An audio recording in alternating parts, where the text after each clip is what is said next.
The world is not a frontier. The second cart shoved its way through the blue light.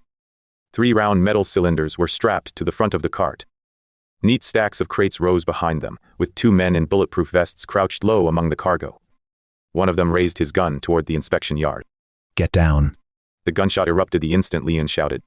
The foremost shield bucked violently. When the soldier holding it toppled backward, a gap opened on one side of the formation.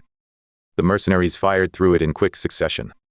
A soldier preparing an arrow atop the wall took a bullet in the shoulder and went down. Hardin blocked the gap with his own body. Lock shields. Don't give them an opening. The shields overlapped once more. Bullets hammered wood and iron plating. The soldiers could not even raise their heads. The real problem lay in front of the shield wall. Actual patients remained between 2 overturned stretchers and the medicine crates. The feverish child seemed too weak even to cry, its mouth merely hanging open. The wounded man had been crawling toward the castle gate, but the gunfire had left him frozen in place. If they pushed the shield wall forward now, the patients would be trampled. If they waited, the second cart would make it through completely. Leon looked toward the gate. Its wheels were turning slowly within the blue light. Perhaps because the first large steel frame was holding the threshold open, the cargo behind it was emerging more easily than before. If they left the frame there, the enemy would get through. But if they rushed it now, the patients and medicine would be caught between the gunfire from both sides. Then Yun Sioha shouted from where she lay prone. The metal cylinders in front really are oxygen tanks, just like the manifest says. But the crates behind them are marked as explosives. They covered the markings with cloth. Leon scanned the ground. Medicine crates, stretchers, steel frame components, and severed chains lay tangled together in one place. Sioha, pick out the crates with real medicine. Right now? We're getting the patients and medicine inside first. Hardin looked back at him. The rear cart will come farther through while we move them. I know. We saved the people first anyway. Leon raised his spear toward the top of the wall. Archers, don't shoot the cart. Take out the gunmen behind the medicine crates first. 2 arrows came down almost simultaneously. The first grazed the arm of a mercenary holding a gun. As the man twisted away, the second arrow punched through his thigh. The gunfire briefly slackened. Now, 3 shields left, 2 right. Open a path through the middle. The soldiers angled their shields, creating a narrow passage. 2 royal guards charged into it and seized the stretcher bearing the child. The other soldiers dragged the crawling man toward them. One of the mercenaries swung his muzzle toward them. Bang! The bullet shattered a leg of the stretcher. Before the child could hit the ground, a royal guard caught the child against his body. Leah reached out from inside the castle gate. Bring the child this way first. Hurry, but don't push. She pressed the fleeing residents against the wall to clear a path. A blood-stained ledger and treaty were clutched to her chest. I'll protect the documents. Send everyone who witnessed this inside as well. Don't let anyone slip away alone. The royal guard passed the patient over. 2 residents took the child and ran farther inside. Beneath the stone steps of the altar on the right, paladins and mercenaries were already locked in combat. One paladin who had charged and despite taking a bullet to the chest finally lost his strength beside a medicine crate and sank to his knees. A bullet ricocheted off the steps, spraying chips of stone across Orban's white robes. The mercenary aimed past the kneeling paladin at a patient farther up the stairs. So the men who speak of relief are shooting patients. Orban pointed his already drawn sword at the mercenary. Everyone still on the steps, get down. Take those men alive. If they resist, you may cut them down. 2 paladins who had been guarding the wounded beside him raised their shields and descended the steps. As they recited a brief prayer, white light spread across the faces of their shields. It did not last long, but the first bullet failed to penetrate and ricocheted away. The paladins closed the distance in the span of that single shot. The mercenary pulled the trigger again. Click. A misfire. While the man hurriedly adjusted his grip on the gun, a mace smashed down on his wrist. The gun skidded across the floor. The mercenary behind him drew a sword, but a shield drove him backward over a medicine crate. Leon did not let the opening pass. Hardin 3 steps forward. The shield wall advanced. The soldiers stepped over the fallen stretchers and shoved crates aside as they moved. 3 steps were enough. The mercenaries no longer had room to fire from a distance. Spears clashed against gun barrels. Hardin pinned one mercenary to the wall with his shield. A royal guard slashed another man's arm and kicked his gun away. The 2 mercenaries by the stairs were also forced down by the paladins. The first assault team could no longer support the gate. The second cart was the only threat left. The castle gate stood behind Leon. The blue gate lay ahead of him.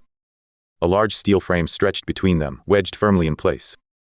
Half of it protruded onto the inspection yard floor, while the other half extended beyond the blue light. The frame was keeping the gate from closing. Only the second cart's front wheels had entered the inspection yard. The cargo bed, the crates of explosives, and the people pushing the cart were still beyond the blue light. A gunman with an injured leg pushed against a front wheel from beneath the cart, while another fired into the inspection yard from atop the cargo. The back of Leon's hand grew hot. Yun Sioha pointed to 2 medicine crates. These are real too. The numbers on all the others don't match the manifest. Send only the real medicine inside the castle gate. What about the rest? Leon looked at the steel frame components and ammunition cans scattered across the floor. It was all heavy cargo brought in by the first assault team. If the weight crossing the gate at one time exceeded its limit, the blue passage would rapidly contract. Any large load that had not fully crossed would be pushed back the way it had come. At that moment, only the cart's front wheels had made it through. Use that big frame as a track. Put the components and ammunition cans on it. 2 soldiers moved with their shields held in front of them. They piled the components and ammunition cans atop the half of the steel frame protruding into the inspection yard.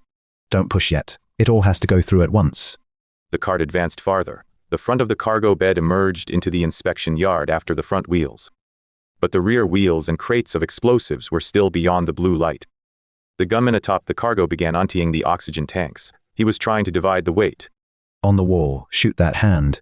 An arrow pierced the back of the man's hand. One of the straps came loose, and an oxygen tank tilted sideways. Yin Sioha shouted. It'll be dangerous if the oxygen tank hits the crates of explosives. We're not detonating either of them. The gunman beneath the cart thrust out his weapon. A gunshot rang out, and Hardin's helmet flew off. Blood streamed down his forehead. Hardin did not fall. Keeping his shield raised, he looked back at Leon. My lord now? The shoulder of a third armed man appeared within the blue light. The magic item he carried made the back of Leon's hand burn hotter. The cart, the men, and the crates of explosives were all caught in the gate at once. Push now. The 2 soldiers braced their shields against the pile of steel components and charged. The components and ammunition cans slid straight along the large frame. All the heavy cargo in the inspection yard entered the blue gate at once.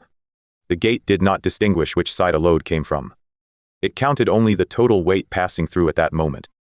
The blue frost thickened in an instant. The second cart stopped.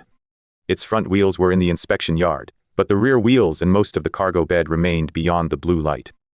As the blue passage contracted, it shoved back the cart that had not fully crossed, and even the front wheels began rolling in reverse.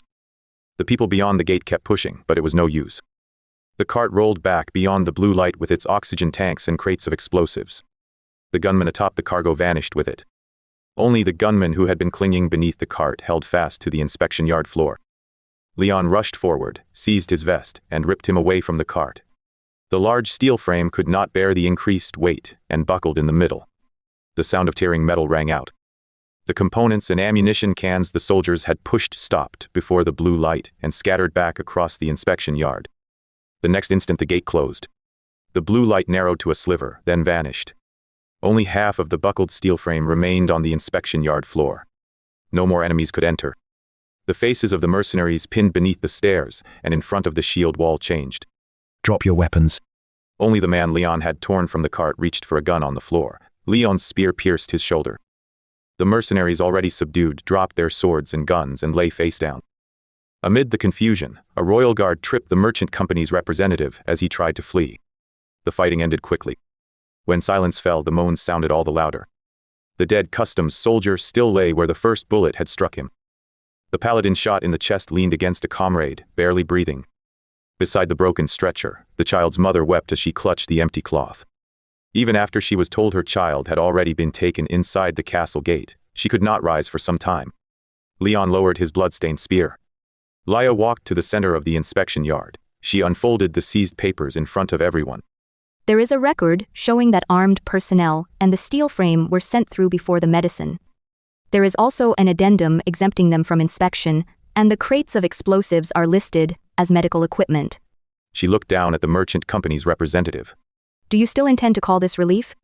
The representative could not answer. Without wiping the blood from his sword, Orban spoke. They violated the Order's pilgrimage route and aimed guns at patients. I witnessed it myself. What happened today was no mistake made during a relief mission. It was an armed infiltration. Curses erupted among the residents. When someone tried to rush at a captured mercenary, Leon stepped in the way. Don't kill them. We'll keep them alive and make them tell us who gave the order. He looked around. No one looked only at the medicine crates anymore. They checked beneath the crates, the legs of the stretchers, and the backs of the ledger pages first.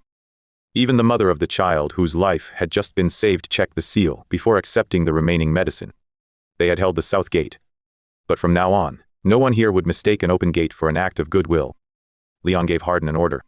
From the next opening onward, every inspection day is to be treated as a day of battle.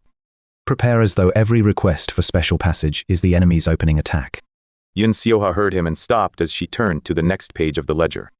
17 unused special passage permits remained.